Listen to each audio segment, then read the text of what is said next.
네. 굉장히 많이 나왔는데 네. 바로 그동안에 이 문재인 정권 안으로 침투했다고 보여지는 네. 주사파 또는 김일성주의자들이 이런 반미, 친북 등등 이런 정책을 펴는 거 아니냐 해가지고 나온 거예요. 이게 견제 역할이에요. 이런 견제는 그 사람들이 실패하지 않도록 도와주는 측면도 있지. 그죠? 뭐 이제 좀 더 봐야 돼요. 아직 뭐라고 해야 되나? 왜냐면 지금 문재인 대통령의 정권이 이제 그 최순실 문제의 뭐라고 해야 되나? 그 아직 반정.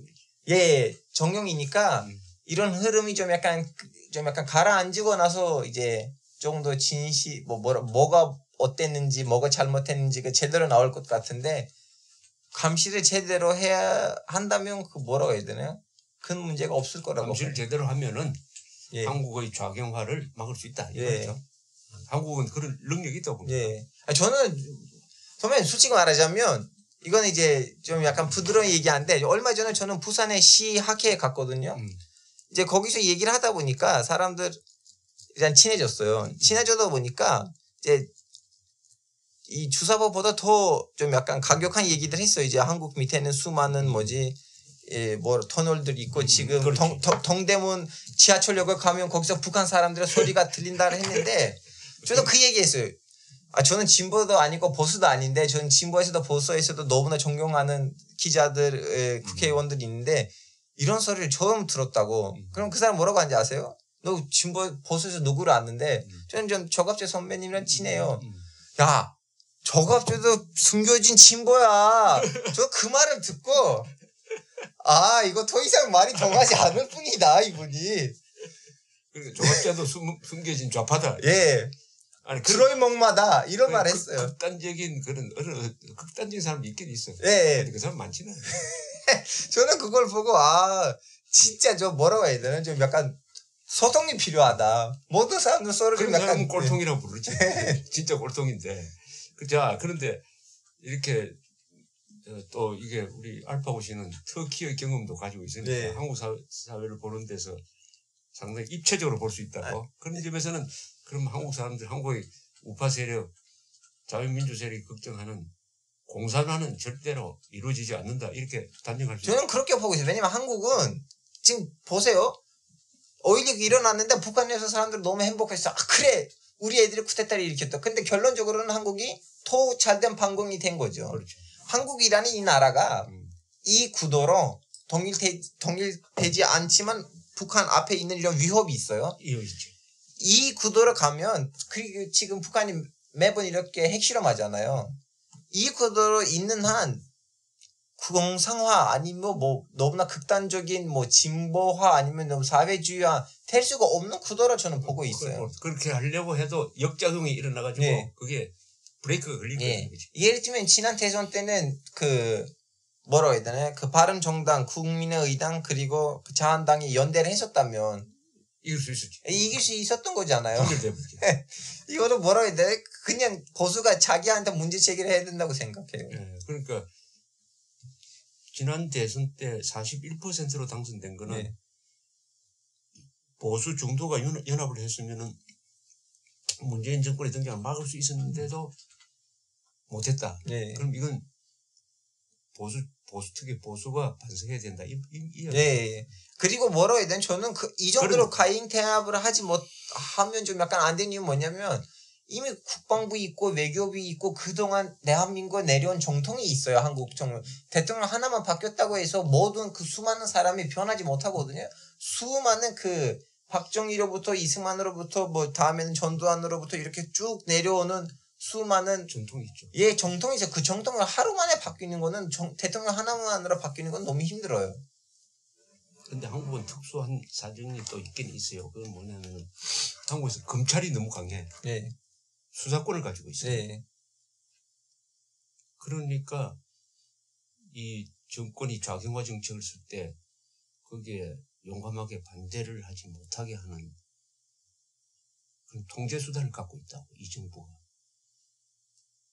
물론 에르도안도 그런 걸 갖고 있겠지. 에르도안 이제 안 하면 협박을 하니까. 에르도안은 자기 마음에 안 들면 잡아넣습니다. 지금 2,000명 반사가 들어갔다니까요. 검찰까지는 얘기를 안 했어요. 검사까지 얘기를 안 했어요. 2,000명이 구속됐다 다 나오진 않았어요. 예, 아직도 감옥에 있어요. 재판도 안 해요. 잡고 난 다음에 이제 판사들 없어지니까 그 재판들의 수가 너무 많아지고 1년 동안 그냥 기다린 애들이 있어요. 그럼 이제 터키는 민주국가로 볼 수 없겠네. 이제 그런 피안을 많이 보고 있죠. 받고 있어요. 근데 우리가 터키식으로 문재인 대통령이 에르도안식으로 될 가능성은 좀 없다고 보는 이유는 뭐냐면 한국 경제가 너무 많이 서구 세력이라 얽혀 있어요. 지금 서구 세력이 터키에 뭐라고 하지 않는 이유는 터키는 에르도안 대통령이 터키 안에 있는 500만 명 시리아 난민을 카드로 쓰고 있어요. 나한테 뭐라고 하면 이 난민들 니네들한테 보내줄 거야. 그럼 무기가 돼버리네. 그렇죠. 그래서 서구는 그래 시리아 내전 끝날 때까지 너를 내전 간섭하지 말자 이렇게. 예. 네. 자 그런데 이 난민을 500만이나 받았어요. 이제 숫자는 너무 확실하지 않지만 정확한 숫자, 그 공식적인 숫자는 400만 명 넘어요. 이것도 대단하네. 어떻게 시리아하고 국경지대를 통해서 막 건너오니까 예. 막을 수가 없었구나. 막을 수도 있었는데 예. 에르도안이 그걸 잘 예언한 거죠. 나 이 사람들 받아주면 앞으로 유럽에다가 카드로 쓸 수 있다. 그러나 어쨌든 터키가 인구가 8천만 아닙니까? 그죠? 예. 몇백만을 받는다는 것은 그 나라가 그래도 통이 큰 나라네. 네. 아니 예전에 이라크 전쟁 때 받은 적이 있었는데 지금 100만 단위로 받으니까 좀 문제가 많아요. 이 넘어오는 사람들이 순위파가 많죠. 다 받았어요. 그거는 갈리지 않았어요. 그래도 순위파가 많겠지. 왜냐면 시리아의 대다수가 순위파예요. 그러니까 예. 순위파하고 직군 세력이 시아파니까. 예. 이 터키가 또 순위파잖아요. 예. 터키의 대다수가 순위파예요. 시아파들도 있긴 있어요. 그러면은 한국의 쿠데타 세력, 우리는 군사혁명 세력이라고 합니다. 저는 너무 내서 혁명하고 쿠데타의 차이점도 썼어요. 예. 기분 나쁘게 하지 말라고. 어떻게 봅니까? 박정희 군사혁명 세력이 그 다음에 이제 전두환 노태우까지 30년을 한국을 지배를 했는데 총체적으로 이 사람들을 어떻게 평가합니까? 선생님, 저는 5.16의 그런 순수한 감정, 이 나라가 잘 되기 위해서 우리가 이거 한다. 만약 그 순수한 감정이 67년 이후로부터 조금씩 세타하기가 시작한다고 봐요. 왜냐면 67년 때 그 지방선거 때는 살짝 좀 약간 이상한 일들이 있다고 하는 그런 글들, 기사들 읽었는데 그 이후로부터 조금씩 상실했다고 보고 그럼에도 불구하고 결론적으로는 뭐라고 해야 되나 큰 학살이 아니면 내정 간섭 없이 민정이양을 했던 거잖아요. 그렇죠. 그 노태우의 전두환에서 노태우에서도 이제 그냥 그렇죠. 이 정권이 교체될 때 피를 흘리지 않았지. 예. 감옥에는 갔지 그 대신. 예. 그래도 보니까 저는 그 쿠데타를 일으키는 군인들 전 세계에 있는 그 군인들의 점수를 매기자면 이분들이 좀 약간 나은 분들이다, 좋은 분들이다. 그 쿠데타 일으키는 사람들 위주로. 세력 중에서는 제일 낫다. 뭐 제일 낫다고 보죠. 제일 나은 정도가 아니라 최고지. 쿠데타를 했다 해가지고 경제 발전을 자동적으로 하는 건 아니잖아요. 네. 그렇죠? 아니 왜냐면 이것도 있어요. 그 포르투갈에서도 쿠데타를 일으켰는데 그 쿠데타는 보면 그냥 쿠데타인데 아직도 혁명으로 그 축제를 받고 있어요. 74년 때. 그 군인들이 쿠데타를 하자마자 그 뭐라고 해야 되나 그 시민들한테 맡겼어요. 왜냐면 그때 당시에 살라जार 정부의 후계자가 있었는데 너무 독재를 하고 있었어요. 그 사람들이. 그래서 그 일부 쿠데타들은 말이 쿠데타이어도 민주주의에 도움이 될 때도 있어요. 예, 그렇죠. 그래가지고 포르투갈에서는 그냥 정권을 계속 유지하지 않고 민주화시키고 돌아가 버렸대요. 그래서 이제 쿠데타들은 이렇게 진짜 나쁜 쿠데타로부터 혁명으로 가는 하나의 스펙트럼이에요. 민주화를 도와주는 그런 점에서 박정희 쿠데타는 한국의 민주화에 도움이 됐다고 봐요. 아니면 이제 산업화를 일으켜다 보니까 국민이 조금 가서 일하고 돈 벌고 해외에 가서 민주주의라는 거 있네. 민주주의 제대로 해야 되네. 그런 면에서는 도움이 됐다는 거죠. 산업화를 하니까 중산층이 생기고 중산층이 민주화를 주동하게 되고 그다음에 돈이 모이니까 복지도 가능하게 된 거죠. 그래서 저는 박정희하고 이승만을 한국 민주주의의 어머니요 아버지다 이렇게 본 사람입니다.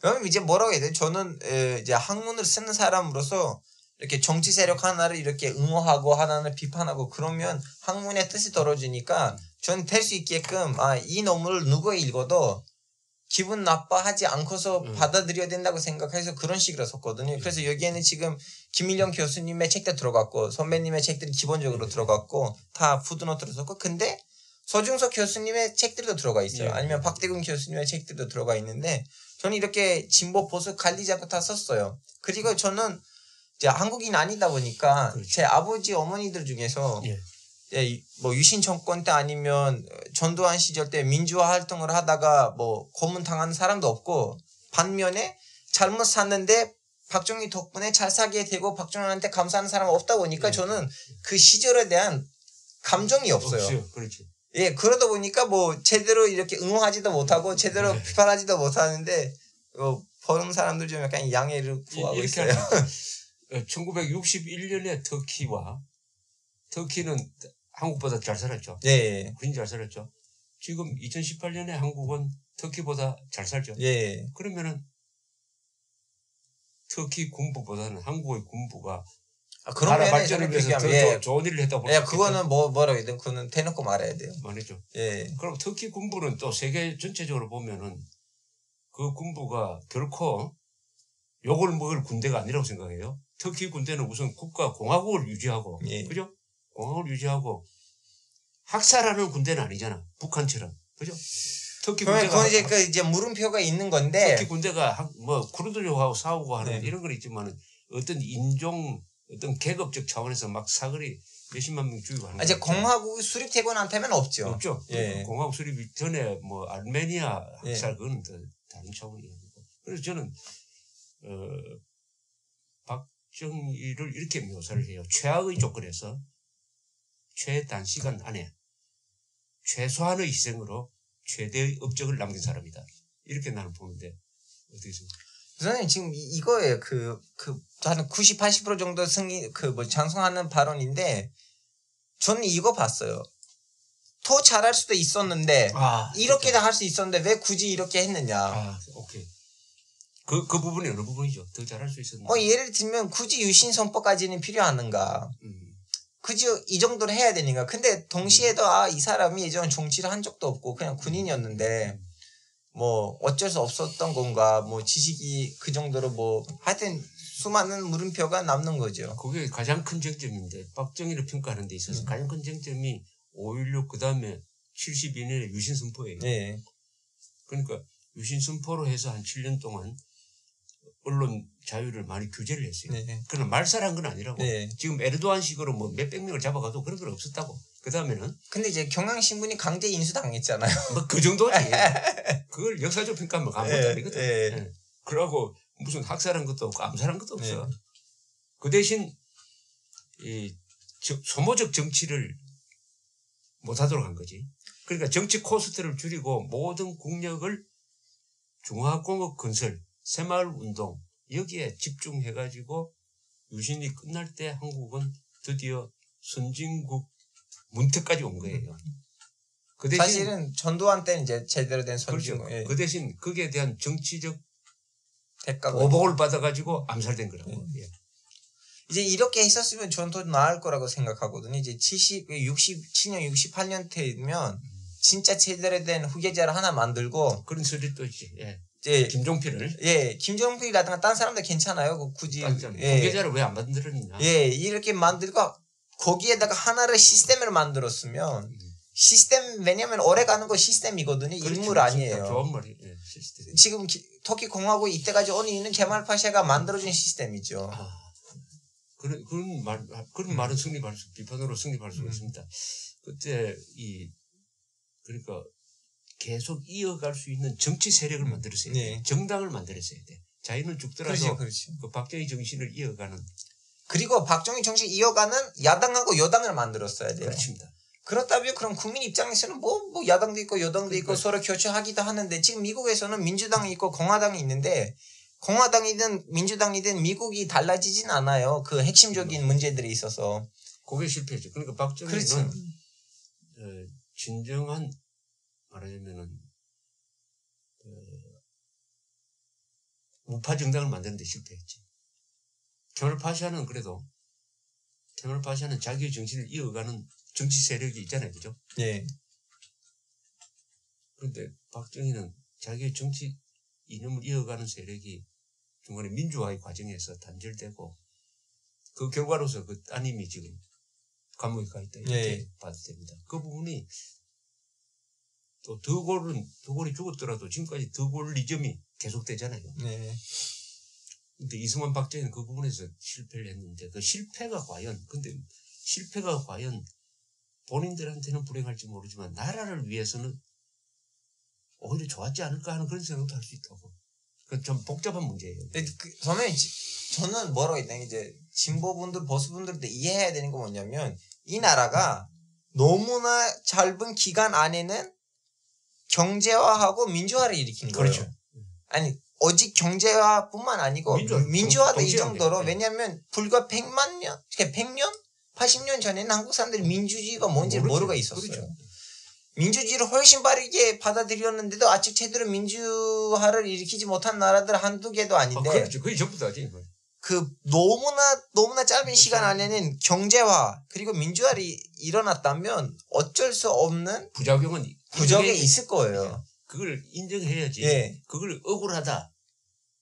또 그 부작용이 있다 해가지고 잘한 것까지 다 무시해서는 안 된다 이런 이야기. 그렇지. 그 부작용이 있다고 해서 이거는 부작용인지 인정해 라고 하고 이제 거기를 억울하다 아니면 아니야 잘 됐다 하면 오히려 뭐라고 해야 되나 그 남남 갈등이라고 해야 되나 그 사람들 서로 원래 어쩔 수 없는 불가피한 사건을 가지고 서로 싸우게 되는 거예요. 그렇죠.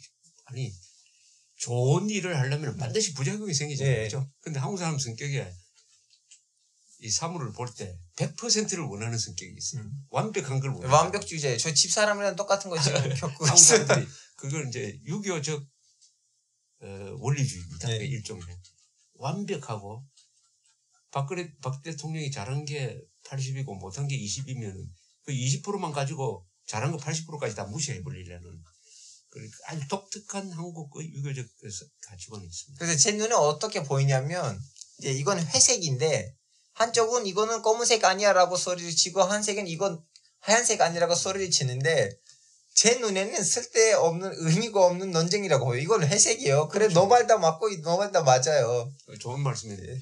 한국 사람들은 회색을 인정 안 하려고 그래. 예. 희든지 검든지. 예. 그러니까 인생은 다 회색입니다. 예. 그러다 보니까 한국에서는 중도를 인정 안 하려고 그래. 네. 너무 힘들어요. 한국에서 중도되려면. 중도도 있고 좌도 있고 우도 있어야 되는데 이러다가 보니까 순혈주의로 가버리는 거야. 예. 그러다가 지난 대선 때 실패한 게 보수는 보수만 뭉치면 이긴다. 그러니까 중도하고는 네. 중도는 우리의 적이다 하다가 보니까 25%밖에 안 남았지. 이번 지방선거에서 어떻게 될지 또 한번 보세요. 그리고 요거는 그렇고 그다음에 네.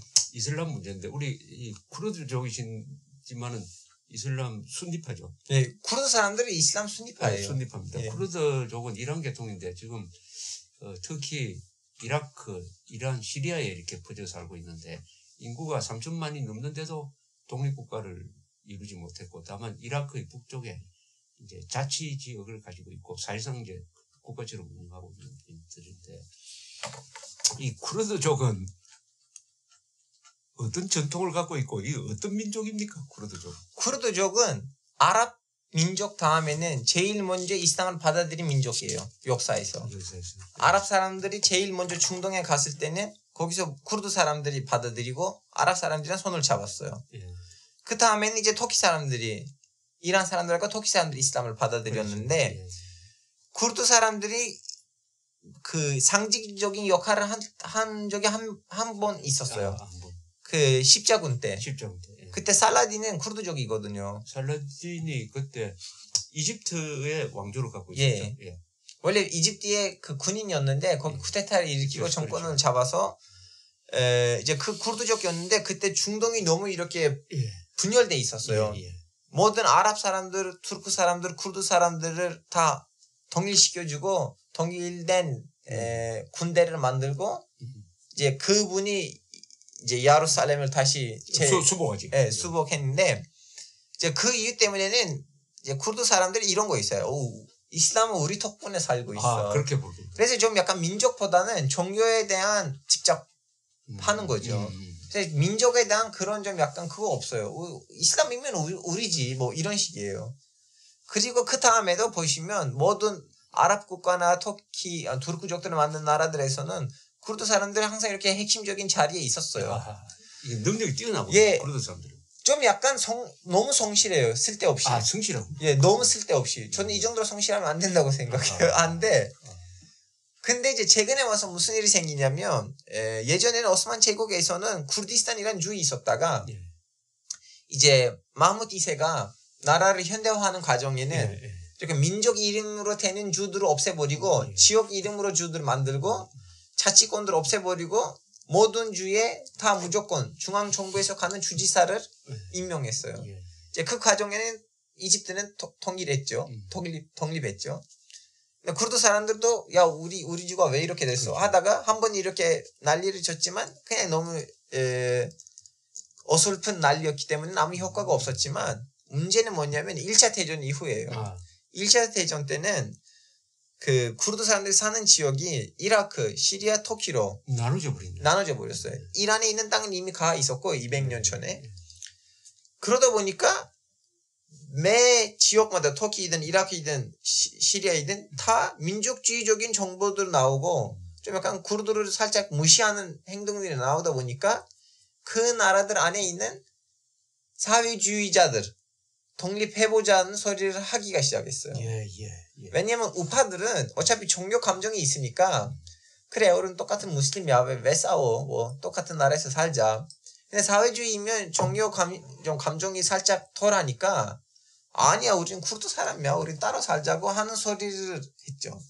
그러다 보니까 이제 전쟁이 모든 나라들에서 일어났는데 시리아에서도 이제 아사드 정권이 들어오면서 아사드는 살짝 친서이잖아요. 그렇죠. 지금 진로인데 쿠르드 사람들한테 조그마한 자치권을 쳤어요. 뭐 이라크에서도 줬는데 다음엔 다시 빼앗기고 등등등 하고 학살도 일어나고 사담 후세인은 하루 밤에는 8,000명을 죽였는데 항무기를 쓰면서. 그래서 지금은 제일 독립에 가까운 지역은 이라크 안에 있는 쿠르드 사람들이고 터키에서도 지금 갔다 왔대요 자꾸. 자 그런데 이 쿠르드 말이 따로 있어요? 그렇죠. 그래 쿠르드 말 따로 있어요. 그런 이제 그런 아랍 글자. 이라크 안에 있는 사람들 아랍 글자이고 터키 안에 있는 사람들 라틴 글자. 그럼 쿠르드는 이제 순위파고 그다음에 쿠르드의 독특한 문화가 있습니까? 그렇죠. 예술 이런 게 있어요. 독특한 예술까지는 좀 따져봐야 되는데 독특한 옷장, 독특한 복장 그리고 독특한 살 방식 따로 있죠. 쿠르드의 출신으로 제일 유명한 사람들이 살라딘이고 그다음에 또 누가 있어요? 지금 가수 한 명 있어요. 시만 페르베르. 자꾸 유럽에서는 어디서 활동합니까? 이제 망명 중이니까 독일에 있어요.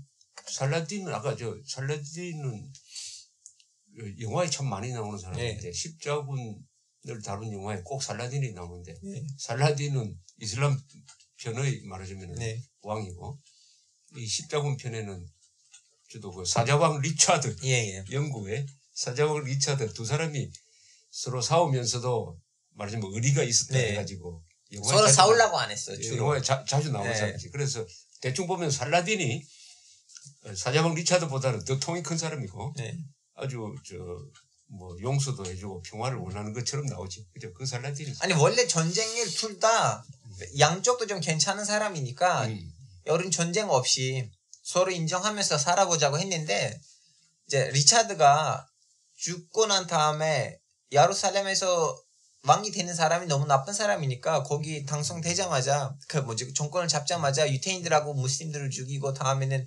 살라딘의 여동생까지를 죽이니까 이때는 이제 어쩔 수 없다고 해서 이제 예루살렘 정권을 잡았죠. 그러니까 살라딘이 한번 십자군에 빼앗겼던 예루살렘을 다시 찾은 사람.